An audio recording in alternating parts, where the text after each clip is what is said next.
اعوذ باللہ من الشیطان الرجیم بسم اللہ الرحمن الرحیم۔ اے نبی، اللہ تعالیٰ سے ڈرتے رہنا اور کافروں اور منافقوں کی باتوں میں نہ آ جانا۔ اللہ تعالیٰ بڑے علم والا اور بڑی حکمت والا ہے۔ جو کچھ آپ کی جانب آپ کے رب کی طرف سے وحی کی جاتی ہے اس کی تابعداری کریں۔ یقین مانو کہ اللہ تمہارے ہر ایک عمل سے باخبر ہے۔ آپ اللہ ہی پر توکل رکھیں، وہ کارسازی کے لیے کافی ہے۔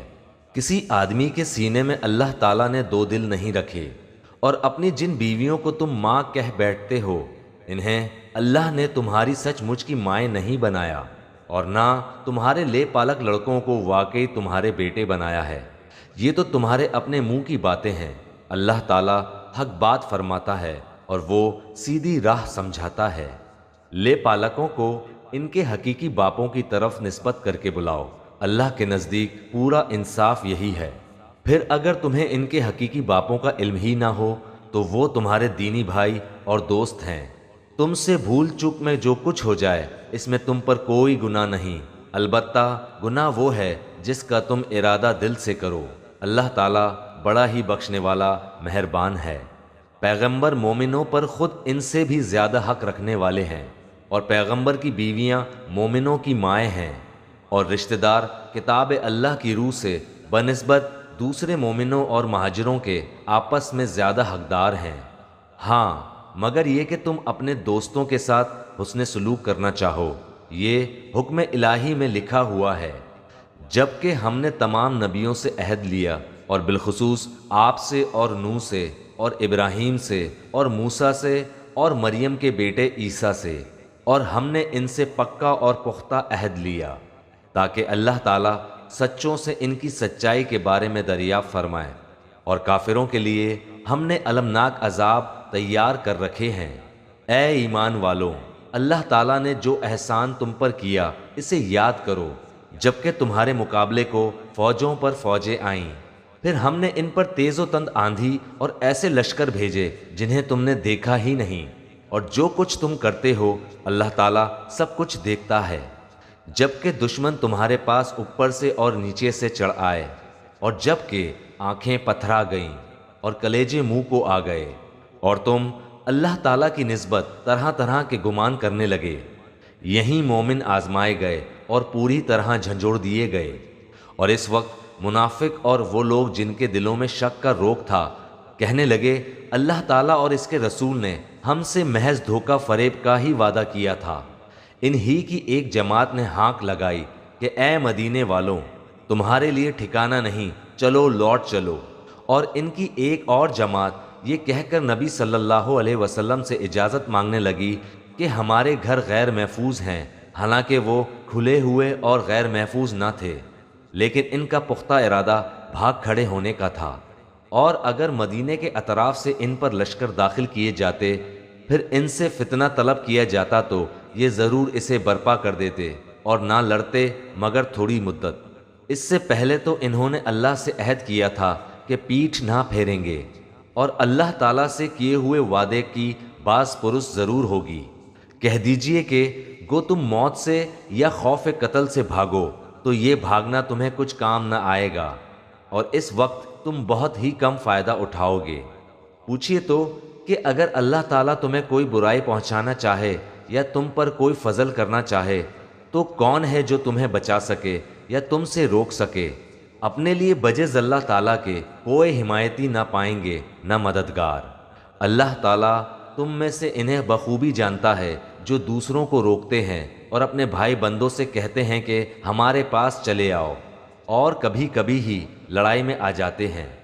تمہاری مدد میں پورے بخیل ہیں، پھر جب خوف و دہشت کا موقع آ جائے تو آپ انہیں دیکھیں گے کہ آپ کی طرف نظریں جما دیتے ہیں، اور ان کی آنکھیں اس طرح گھومتی ہیں جیسے اس شخص کی جس پر موت کی غشی طاری ہو۔ پھر جب خوف جاتا رہتا ہے تو تم پر اپنی تیز زبانوں سے بڑی باتیں بناتے ہیں، مال کے بڑے ہی حریص ہیں، یہ ایمان لائے ہی نہیں ہیں۔ اللہ تعالیٰ نے ان کے تمام اعمال نابود کر دیے ہیں، اور اللہ تعالیٰ پر یہ بہت ہی آسان ہے۔ سمجھتے ہیں کہ اب تک لشکر چلے نہیں گئے، اور اگر فوجیں آ جائیں تو تمنائیں کرتے ہیں کہ کاش وہ صحرا میں بادیہ نشینوں کے ساتھ ہوتے، تمہاری خبریں دریافت کیا کرتے، اگر وہ تم میں موجود ہوتے تو بھی کیا، نہ لڑتے مگر برائے نام۔ یقیناً تمہارے لیے رسول اللہ میں عمدہ نمونہ موجود ہے، ہر اس شخص کے لیے جو اللہ تعالیٰ کی اور قیامت کے دن کی توقع رکھتا ہے اور بکثرت اللہ کی یاد کرتا ہے۔ اور ایمان والوں نے جب کفار کے لشکروں کو دیکھا، بے ساختہ کہہ اٹھے کہ انہی کا وعدہ ہمیں اللہ تعالیٰ نے اور اس کے رسول نے دیا تھا، اور اللہ تعالیٰ اور اس کے رسول نے سچ فرمایا، اور اس چیز نے ان کے ایمان میں اور شیوا فرما برداری میں اور اضافہ کر دیا۔ مومنوں میں ایسے لوگ بھی ہیں جنہوں نے جو عہد اللہ تعالیٰ سے کیا تھا انہیں سچ کر دکھایا، بعض نے تو اپنا عہد پورا کر دیا اور بعض موقع کے منتظر ہیں، اور انہوں نے کوئی تبدیلی نہیں کی تاکہ اللہ تعالیٰ سچوں کو ان کی سچائی کا بدلہ دے، اور اگر چاہے تو منافقوں کو سزا دے یا ان کی توبہ قبول فرمائے۔ اللہ تعالیٰ بڑا ہی بخشنے والا اور بہت ہی مہربان ہے۔ اور اللہ تعالیٰ نے کافروں کو غصے بھرے ہوئے ہی نامراد لوٹا دیا، انہوں نے کوئی فائدہ نہیں پایا، اور اس جنگ میں اللہ تعالیٰ خود ہی مومنوں کو کافی ہو گیا۔ اللہ تعالیٰ بڑی قوتوں والا اور غالب ہے۔ اور جن اہل کتاب نے ان سے ساز باز کر لی تھی، انہیں بھی اللہ تعالیٰ نے ان کے قلعوں سے نکال دیا، اور ان کے دلوں میں بھی رعب بھر دیا کہ تم ان کے ایک گروہ کو قتل کر رہے ہو اور ایک گروہ کو قیدی بنا رہے ہو، اور اس نے تمہیں ان کی زمینوں کا اور ان کے گھر بار کا اور ان کے مال کا وارث کر دیا، اور اس زمین کا بھی جس کو تمہارے قدموں نے روندا نہیں۔ اللہ تعالیٰ ہر چیز پر قادر ہے۔ اے نبی، اپنی بیویوں سے کہہ دو کہ اگر تم زندگانی دنیا اور زینت دنیا چاہتی ہو تو آؤ میں تمہیں کچھ دے دلا دوں اور تمہیں اچھائی کے ساتھ رخصت کر دوں، اور اگر تمہاری مراد اللہ اور اس کا رسول اور آخرت کا گھر ہے تو یقین مانو کہ تم میں سے نیک کام کرنے والیوں کے لیے اللہ تعالیٰ نے بہت زبردست اجر رکھ چھوڑے ہیں۔ اے نبی کی بیویوں، تم میں سے جو بھی کھلی بے حیائی کا ارتکاب کرے گی اسے دوہرا دوہرا عذاب دیا جائے گا، اور اللہ تعالیٰ کے نزدیک یہ بہت ہی سہل سی بات ہے۔